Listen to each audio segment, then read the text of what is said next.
People tell you to let it go. They say holding on to anger is unhealthy, that resentment will poison you, that spite will ruin your life. And yeah, if you're a dumbass about it, absolutely. It'll nuke everything you touch. But most people aren't poisoned by anger, they're starving because they're scared to use it. Okay, you know exactly what I'm talking about. You're lying in bed, staring at the ceiling, rewriting a conversation you had earlier in the day. You're crafting the perfect comeback to someone who doesn't even remember your name. That's not processing, that's rot. And that's not healing, that's just being a coward. Look, spite already runs your life, it's just doing a shitty job because nobody's touching the wheel. That quiet heat when someone dismisses you, that spike in your chest when you get talked over, that moment where you feel small and want to disappear, that's not toxicity, that's activation. Look, being spiteful is okay, and it runs your life whether you like it or not. It's not bad, it's just doing a shitty job because nobody's touching the wheel. You ever feel that quiet heat when someone dismisses you? That spike in your chest when you get talked over? That's not toxicity, that's activation. Hey, don't get mad at me, pal. That's why activation terrifies you. You've been sold a lie about the social debt. You think that if you use your anger to move forward, you owe the world an apology for not being nice on the way up. Locking into your anger doesn't make you rude, and it doesn't really need a disclaimer either. Look at the people who tell you to chill out. Actually take a second to look at them. Are they moving? Or are they professional complainers? They want you calm because your energy exhausts them, and your urgency reminds them that they've settled. Your heat makes the comfort fragile. When you apologize for your anger, you're letting the slowest person in the room set your pace. You are letting the person with the least skin in the game decide how fast the game gets played. That's not being a team player, that's being a hostage. If you have the fire and they don't, that's not a conflict to resolve. That's a competitive advantage to exploit. Stop trying to be the thermostat for people who are comfortable being frozen. The world doesn't care about your manners, it only responds to pure pressure.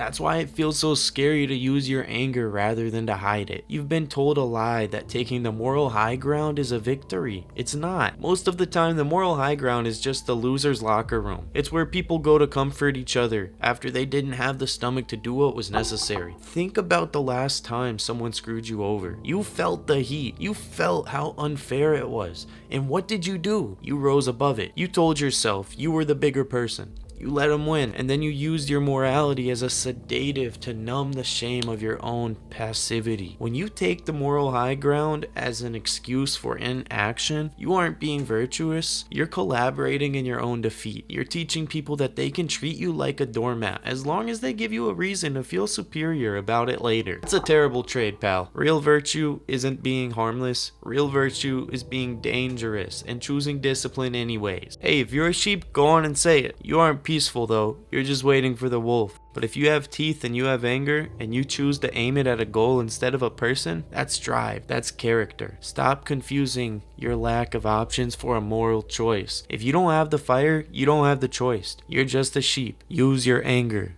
Yo, Tonaruk here. I spent years trying to sand down my edges. I thought if I was calmer, more reasonable, more palatable, things would move. They didn't, because being palatable is a survival strategy for people who are afraid of their own shadow. You think you're virtuous for staying quiet when someone talks over you. You think you're noble for not demanding what you're worth. You hide behind politeness and call it growth. It's not. It's camouflage.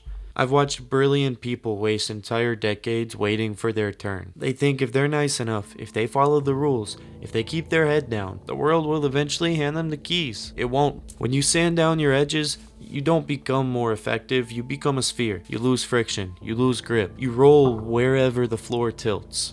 Is that the goal? To be so smooth that nothing can catch on you? Friction is where fire starts, you idiot. Without edges, you're just rolling towards a drain, congratulating yourself for how quiet you are on the way down. Hey, and get this, bud. The anger you keep swallowing, it's not disappearing. Your brain is a feedback loop. When spite hits, your amygdala screams. Cortisol floods your system. Adrenaline spikes. Your body is preparing you to fight. But fuel expires. If you don't burn that cortisol through movement or focused effort, it doesn't calm down. It stays in your bloodstream and turns into inflammation. Your brain fog isn't laziness, it's self-defense. Your system is trying to protect itself from unused energy. You think you're tired. You're not tired. You're overfueled and underpressured. You have the biological hardware of a conqueror and the daily routine of a house cat. Of course you feel miserable. That gap between what your body is prepared for and what your life demands is where your depression lives. It's not a chemical imbalance, it's a hardware-software mismatch. There's only two outcomes once anger shows up, and here's what they are.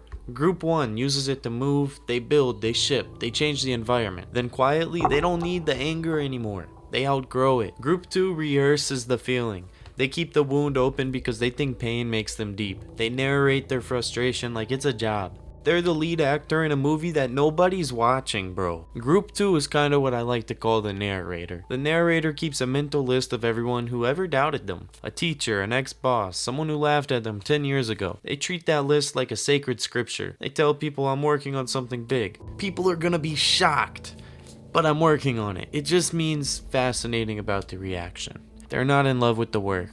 They're in love with the moment. That's where I come in. Group 2. Let's kill that fantasy. That movie montage where you walk into the room and everyone freezes, it's never coming. And if it did, it would last 6 seconds before everyone else went back to worrying about themselves. If your motivation depends on other people caring about you, you're a slave. And you're staying up late, grinding and stressing for an audience that isn't even looking at the stage. That's not spite. That's begging. True spite doesn't need witnesses. True spite just needs you so far ahead that you can't hear the voices anymore. If you're still proving something to people you don't even like, they own you. They live rent-free in your head, and they aren't paying bills. That's not drive. That's haunting. Here's the difference nobody wants to admit. It isn't mindset, it isn't discipline, it's containment. Spite is a starter motor. It turns the engine over. But if you keep grinding the starter once the car is moving, you don't accelerate, you destroy the machine. If you're still proving them wrong 5 years later, you didn't win. You just found a way to stay activated. You're addicted to the fire, but you're still freezing to death. Alright pal, if you're still listening, go ahead and like and subscribe, because you basically made it to the end. But this is exactly where self-help lies to you. They tell you to visualize success. I'm telling you to build a cage. A cage should feel restrictive. That's good. Freedom is for people who've already arrived, and you haven't arrived yet. You're still volatile. Structure is the cage that keeps your anger from attacking you. Without it, your spite is a wild animal in your living room. It shreds your furniture, it pisses on the floor, and eventually it bites your fucking hand off. So the cage has protocols. Blackout. No phone, no news, no quick checks. Thinking leads to negotiation, and negotiation kills momentum. Physical tax. You don't move the mind until you tax the body. Burn off the static so the focus can settle. 90-minute lockdown. You don't evaluate, you don't check progress. You stay until boredom hurts more than effort. Most people like myself are still at the start. We're still starting out. We're still figuring out this game called life. And of course it's loud. It's an explosion. Stop crying about the noise and start the countdown. Or don't. Keep the anger in a jar. Go put it on a shelf. Go look at it every night before bed in the same house with the same bank account and the same small quiet life. Keep being calm while your potential rots off the bone. See if I care. Good luck with that.